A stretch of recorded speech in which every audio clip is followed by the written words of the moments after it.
O maior mistério é como diabos estávamos... Eles não apenas são capazes de cortar essas coisas, mas como transportá-los até o topo desta montanha. No alto dos Andes peruanos, é quase 3 quilômetros. Acima do nível do mar, erguem-se 6 colossais, monolitos que nunca deveriam ter existido. Existem. Cada um pesa cerca de 50 toneladas.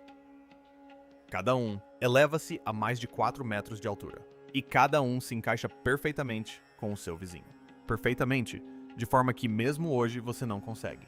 Deslize uma lâmina de barbear entre eles. Durante décadas, os historiadores o chamaram de notável. Os engenheiros disseram que era impossível. Mas no início de 2025, tudo mudou.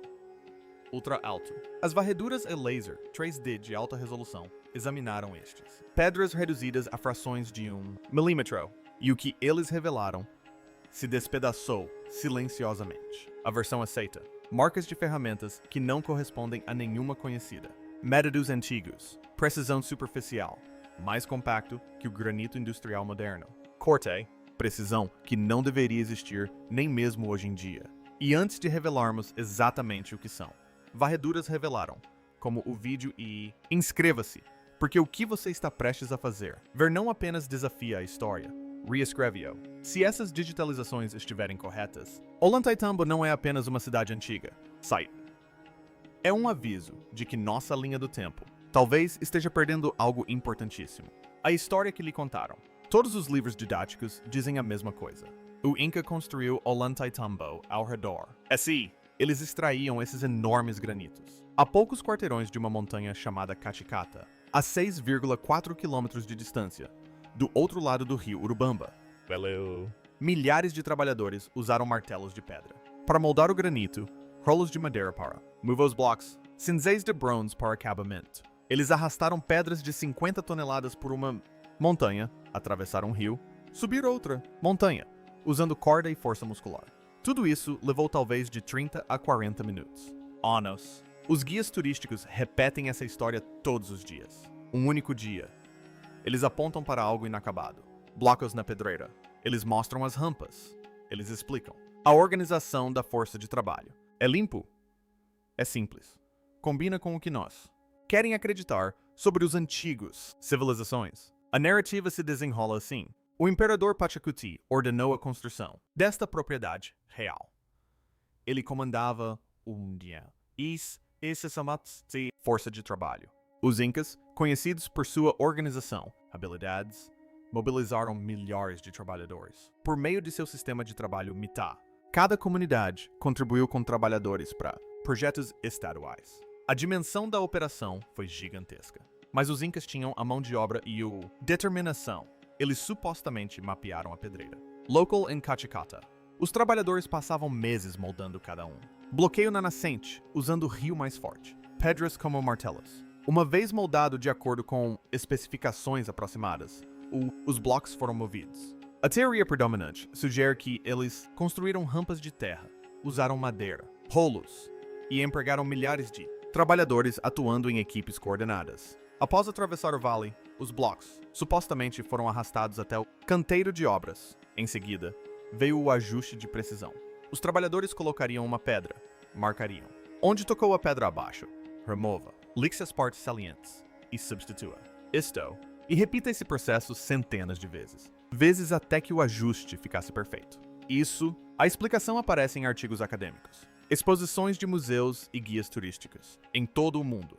Tem sido aceito. Narrativa por mais de um século. Os arqueólogos construíram carreiras, defendendo essa cronologia. As universidades ensinam isso. Os documentários apresentam isso como fato. As evidências físicas dizem o contrário. O quê? A tecnologia realmente encontrada. Essas pedras são de granito e medem 6 até 7 na escala de dureza de Mohs. Material excepcionalmente duro semelhante a quartzo. Os testes confirmaram que eles vieram de Cachicata, a 6,4 quilômetros de distância. Essa parte confere. Tudo o resto desmorona. As digitalizações 3D mostraram algo que não deveria existir. Imagens de alta resolução não detectaram nada. Marcas de percussão. Percussão. 0 arranhões, 0. Padrões de moagem que pedra ou bronze. As ferramentas seriam deixadas para trás. Em vez disso, superfície lisa e fluida. transições que sugerem algo, foi utilizado um método completamente diferente. As marcas de usinagem não correspondem a nada do mundo pré-industrial. Pense no que isso significa. Quando você moldar granito com ferramentas primitivas, você deixa evidências. Martelos de pedra criam canês de percussão distintos e padrões de fratura. Cinzéis de bronze deixam arranhões paralelos. Marcas. As pedras de moagem produzem direção. Estrias. Essas são características inevitáveis do processo de modelagem. Eles deveriam ser em todos os lugares nesses quarteirões. Eles não são. Lá, a equipe de escaneamento utilizou equipamentos capazes de detectar variações de superfície até microns. Eles mapearam cada polegada quadrada de superfícies acessíveis. O que eles encontraram, em vez de marcas de ferramentas, eram transições suaves que pareciam quase derretido ou moldado. Algumas superfícies mostram o que os pesquisadores descrever como um acabamento vítreo no nível microscópico, mas caminhe até o local em si e você verá algo ainda mais estranho. Essas 6 fileiras de monólitos de granito são superfícies impecáveis e lisas como um espelho, encaixe impossível, precisão que desafia qualquer explicação. Bem ao lado deles, pedras brutas e grosseiramente talhadas, que parecem eles vieram de um lugar completamente diferente. Civilização. O contraste é tão extremo que chega a ser quase surreal. Absurdo. O trabalho sofisticado se mostra virtualmente, sem marcas de ferramentas. Os acréscimos brutos mostram exatamente o que ferramentas de cobre e pedra seriam utilizadas na produção. Isso não é sutil. Depois que você vê, você não consigo mais desviar isso. Observe as seções da parede à esquerda e à direita dos monólitos principais. Estes são claramente adições posteriores. As pedras são menores, têm formato irregular e encaixadas com espaçamentos de tamanhos variados. É possível ver marcas de cinzel. É possível ver onde os trabalhadores lutavam para corresponder à precisão da construção original e falhou. Essas seções parecem exatamente como seria de se esperar de uma civilização com a idade do cobre e da pedra. Tecnologia. Agora, observe novamente os 6 principais monólitos. É como comparar um esboço feito à mão para um molde cortado a laser. A diferença de qualidade não é apenas perceptível, é um abismo que sugere ou ferramentas dramaticamente diferentes ou construtores dramaticamente diferentes. Separados pelo tempo, as leis da física não se aplicam. Vamos falar de números. Cada monólito principal pesa 50 toneladas. A pedreira está localizada a uma altitude de 10.500 pés. Sítios de Ollantaytambo, com 9.160 pés, 4 milhas o separam. Mas o percurso em si é brutal. 40.340 pés de encosta íngreme da montanha, através do rio Urubamba. Através de um desfiladeiro, subindo 1.340 pés até o local da construção. Os engenheiros modernos realizaram os cálculos. Utilizando rolos de madeira e corda em terreno plano. Em terra, você precisaria de 1.500 trabalhadores puxando simultaneamente apenas para superar o atrito, em uma inclinação de 30 graus, o que é uma estimativa conservadora. Para este terreno, você precisaria de mais de 3.000 trabalhadores, mantendo força coordenada constante, ao mesmo tempo que impede que a pedra deslize, retrocedendo e matando todos abaixo. Condições perfeitas. Tempo seco? Não. Falha no equipamento? Sem erros. Mas os problemas vão além dos números de trabalhadores. Pense na logística. 3.000 pessoas. Para puxar cordas, você precisa de 3.000 cordas. Anexado ao bloco. Onde você os fixa? Como distribuir a carga uniformemente? Se uma seção da corda falhar, toda a corda se rompe. O peso se desloca e o bloco se transforma. Instável. O terreno torna isso ainda pior. O caminho de Kachikata e Ollantaytambo não é uma encosta suave. É íngreme e rochosa.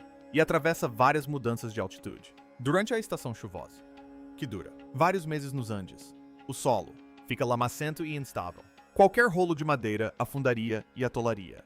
Abaixo, as cordas ficariam escorregadias e não confiável. Depois, há a travessia do rio. O Urubamba não é um riacho tranquilo. É um rio caudaloso que corta um desfiladeiro.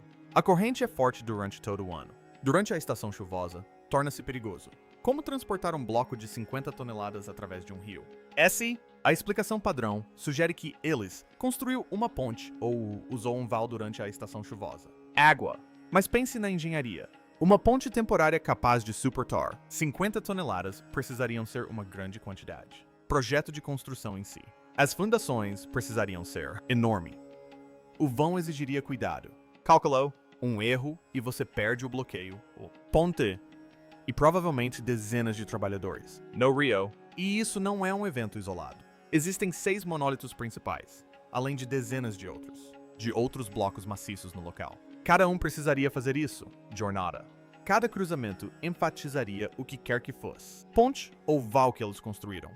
Compostos de risco em cada transporte. Hoje, estamos movendo um bloco de granito de 50 toneladas. Requer reboques hidráulicos especializados. Sistemas de guindastes. Estradas projetadas. Meses de planejamento. Milhões em equipamentos. Protocolos de segurança abrangentes. Equipes profissionais com ferramentas modernas. Trate isso como uma operação complexa, exigindo extremo cuidado. Eles supostamente fizeram isso dezenas de vezes, com corda e madeira enquanto alcançava. Precisão que supera a moderna indústria. Padrões. A matemática não funciona. A física não funciona. Funciona. A linha do tempo não funciona. Evidências de pedreira. A pedreira de Caticata fica a cerca de 4 km de distância. Milhas de Ollantaytambo, no lado oposto. Lado do Valley. Os turistas raramente visitam porque exige uma caminhada difícil, mas o local revela informações cruciais. Espalhados pela encosta da montanha estão blocos parcialmente acabados em vários etapas de conclusão. Algumas ainda estão presas à rocha matriz. Outras têm formas rudimentares, mas estão abandonadas. Algumas estão quase terminadas. Os guias turísticos apontam para isso como prova de que os incas estavam trabalhando ativamente. Pedreira. Mas observe com mais atenção o que realmente é. Lá, os quarteirões abandonados mostram evidências claras do uso de ferramentas primitivas. Você pode ver marcas de percussão de martelos de pedra. É possível ver onde os trabalhadores estavam tentando dividir o granito ao longo de uma fratura natural. Linas. Esses blocos são exatamente como seria de esperar de uma antiga extração de pedras. Técnicas. Mas eis o problema. Nenhuma desses quarteirões abandonados mostram o mesmo qualidade como os monólitos acabados em Ollantaytambo. A precisão não está lá. O acabamento superficial não está lá. A sofisticação das formas não está lá. É como encontrar peças de treino de um ferreiro e ouvir que elas provam que ele poderia forjar uma espada samurai. A pedreira também revela a magnitude da tarefa. O granito não coopera facilmente. É uma das pedras mais duras da Terra. Todas as civilizações que trabalharam com granito ao longo da história tiveram dificuldades com ele. Os egípcios, apesar de sua avançada técnica de trabalho em pedra, muitas vezes optavam por acabamentos mais rústicos no granito, devido à dificuldade em trabalhá-lo com precisão. No entanto, em Ollantaytambo, os construtores alcançaram uma precisão no granito que supera a dos egípcios, a dos romanos e a dos pedreiros medievais europeus. Eles fizeram isso supostamente sem ferramentas de metal mais duras que o bronze, sem abrasivos modernos e sem ferramentas elétricas de qualquer tipo. Em Caticata, você pode ver os desafios em primeira mão. O granito está incrustado em uma encosta íngreme. Só o acesso a ele já exige escalada. Criar uma área de trabalho nivelada seria difícil. O gerenciamento dos rejeitos de rocha das operações de modelagem seria um problema constante. E depois é preciso levar o bloco acabado. Montanha abaixo, sem que ele quebre ou esmague os trabalhadores. É mais antigo do que estão dizendo. Um geólogo da Universidade Nacional de Lima analisou o intemperismo nos monólitos. Cristal de feldspato. É possível calcular as taxas de erosão no clima andino. A profundidade da erosão nessas superfícies de granito sugere uma exposição mínima de 2.300 a 2.800 anos. Isso situa a construção entre 500 a.C. e 200 a.C., mais de 1.500 anos antes da existência do Império Inca. A erosão também conta outra história. Todos os 6 monólitos principais apresentam padrões de erosão idênticos. Foram colocados ao mesmo tempo e expostos aos elementos pelo mesmo período. A alvenaria rudimentar ao redor deles mostra significativamente menos erosão. Foi adicionada posteriormente, possivelmente muito depois. Uma civilização anterior construiu o núcleo. Culturas posteriores tentaram reparar ou adicionar elementos à formação. A análise de intemperismo é um método de datação bem estabelecido em geologia. O granito contém cristais de feldspato, que se degradam a taxas previsíveis quando expostos à umidade e às condições atmosféricas. O clima andino nessa altitude é relativamente constante ano após ano. É possível medir a profundidade da decomposição dos cristais e calcular o tempo mínimo de exposição. A palavra-chave é mínimo. As pedras podem ser ainda mais antigas, mas não podem ser mais jovens do que o desgaste indica. Isso cria uma base sólida para a cronologia que entra em conflito direto com a atribuição Inca. Mas há evidências adicionais de uma data mais antiga. O sítio arqueológico apresenta sinais de danos causados pela água, que são difíceis de explicar. Algumas das estruturas de pedra mais baixas apresentam padrões de erosão compatíveis com um fluxo significativo de água. Não se trata de escoamento pluvial, mas sim de grandes inundações ou exposição prolongada à água. O rio Urubamba corre muito abaixo da plataforma do templo. Nas condições atuais, o rio não conseguiria atingir essas altitudes, mas os dados climáticos mostram que a região experimentou condições diferentes em um passado distante. Períodos de chuvas muito mais intensas, possíveis inundações catastróficas e até mesmo diferentes níveis do rio durante as transições das eras glaciais. Os padrões de erosão podem indicar que as estruturas testemunharam esses antigos eventos climáticos. Um radar de penetração no solo, realizado no final de 2024, detectou anomalias sob a plataforma do templo. As estruturas enterradas estendem-se por pelo menos 4,5 metros abaixo do nível atual do solo. Essas estruturas subterrâneas são anteriores aos monólitos visíveis. O local foi ocupado e reconstruído ao longo de milhares de anos. O que você vê hoje pode ser a camada mais recente de algo antigo que transcende nossa compreensão atual. Os dados do radar mostraram padrões geométricos regulares no subsolo.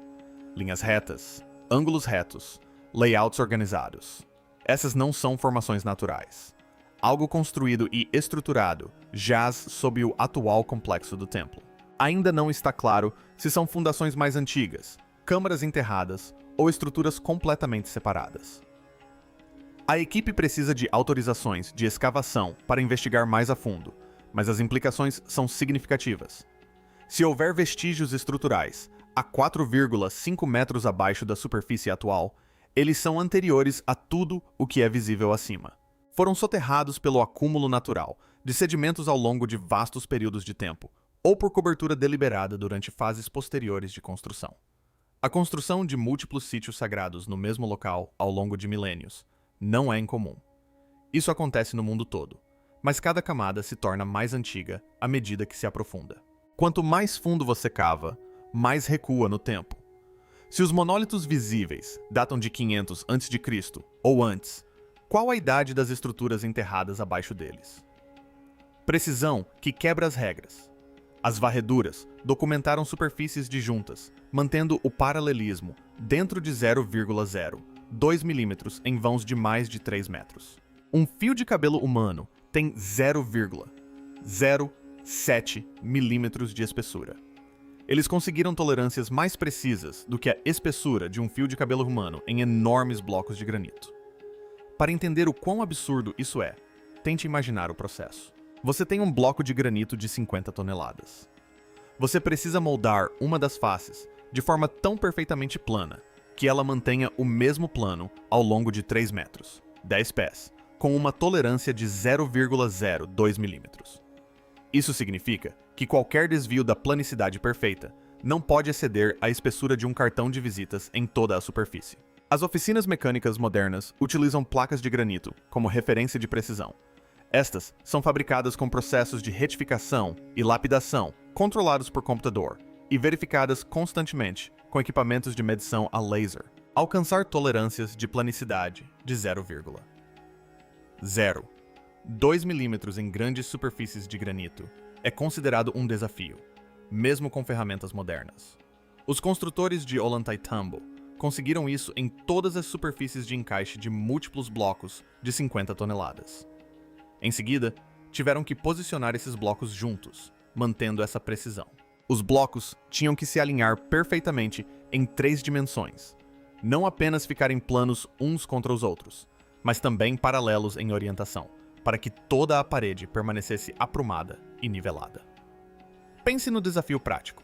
Digamos que você tenha conseguido moldar 2 superfícies perfeitamente planas, dentro da tolerância exigida.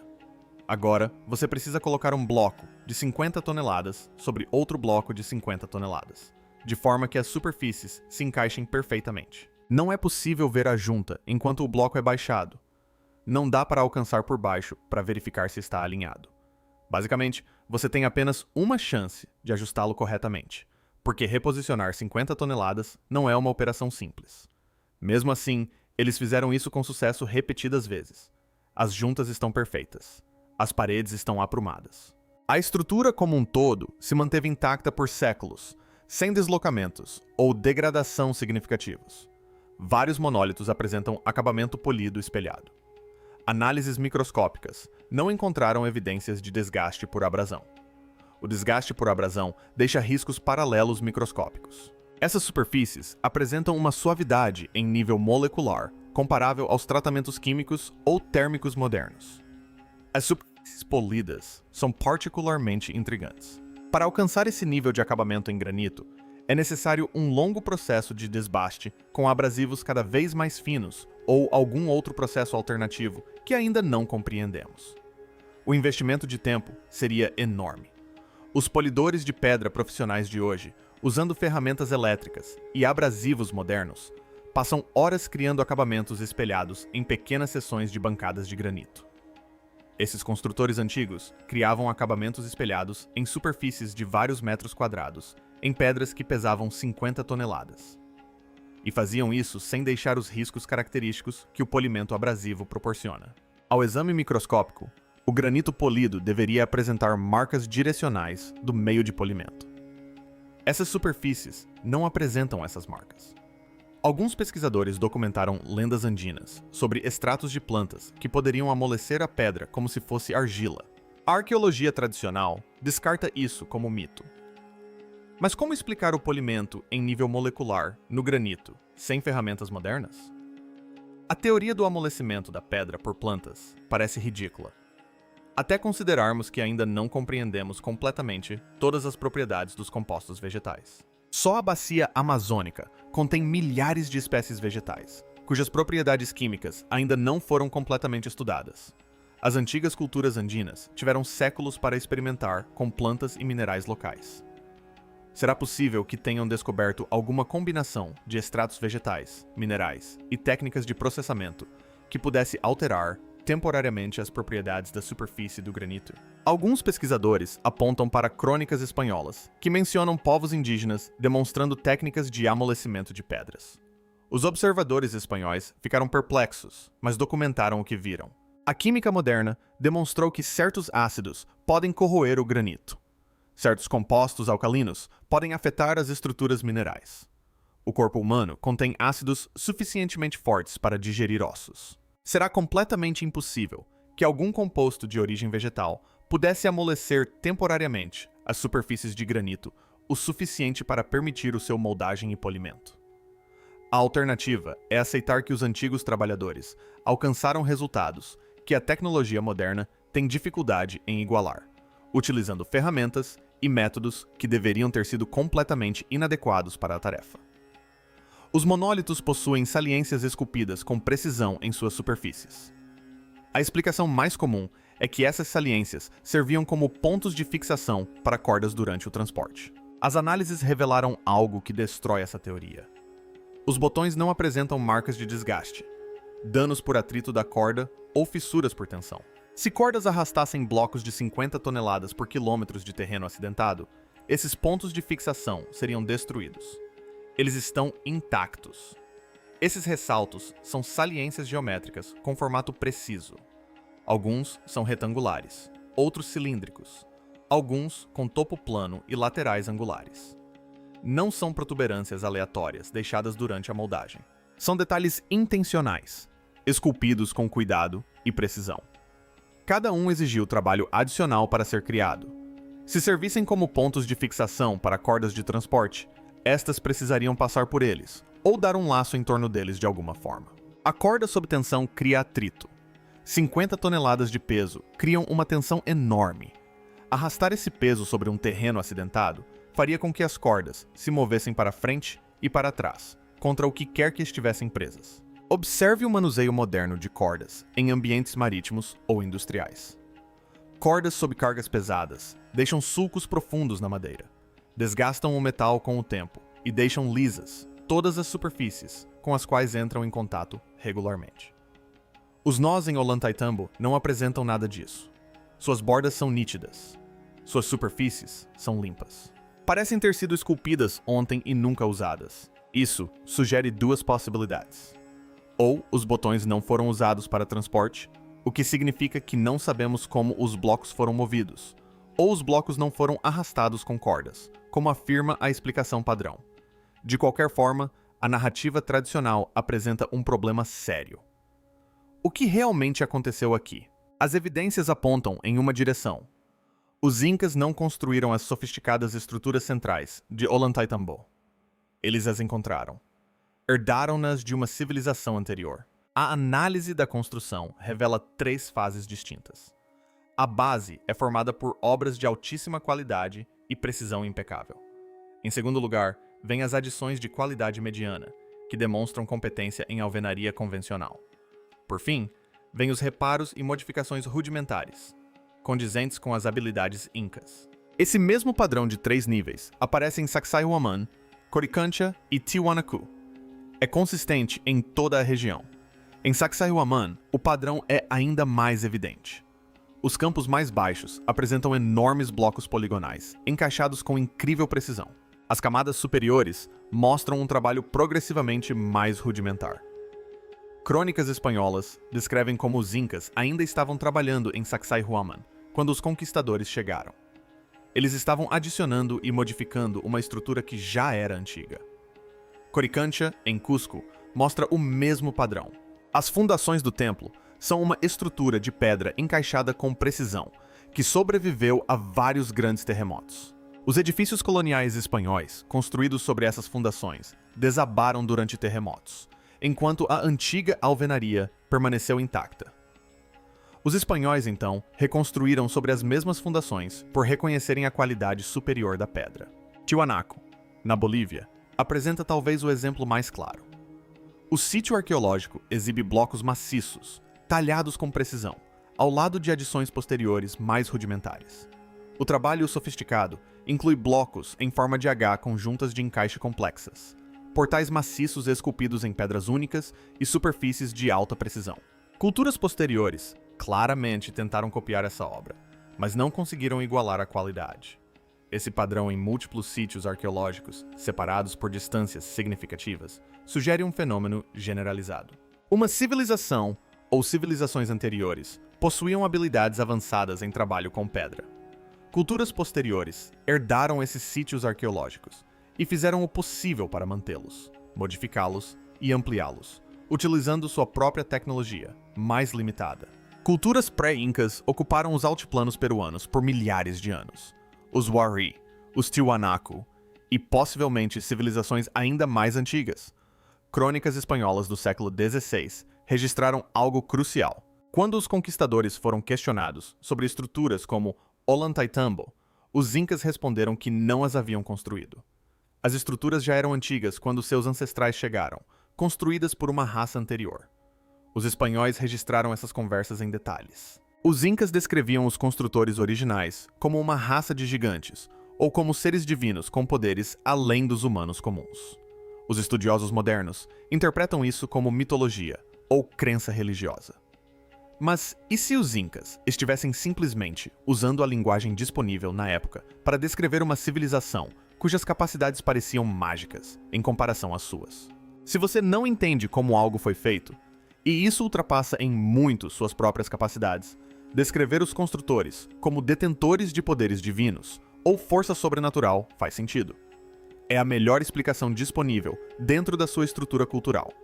A arqueologia moderna chama isso de mitologia. Mas e se os incas estivessem simplesmente dizendo a verdade? E se eles realmente não soubessem quem construiu essas estruturas? Porque os construtores originais existiram milhares de anos antes da ascensão do Império Inca ao poder. Isso explica o contraste de qualidade. Explica os problemas de cronologia. Corresponde aos dados de intemperismo. Encaixa-se no padrão de outros sítios megalíticos, onde núcleos sofisticados são circundados por adições posteriores inferiores.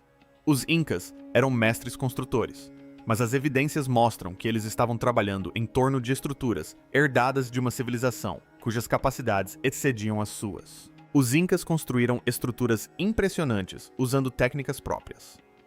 O trabalho em pedra em sítios como Pisac e em partes de Machu Picchu demonstra um artesanato de alta qualidade. Eles entendiam de princípios de engenharia, logística organizacional e métodos de construção.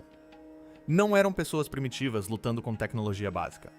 Mas quando você compara o melhor trabalho deles com os sofisticados núcleos de Ollantaytambo, Sacsayhuaman e Coricancha, há uma clara diferença de capacidade. Os Incas eram mestres na arte de moldar a pedra.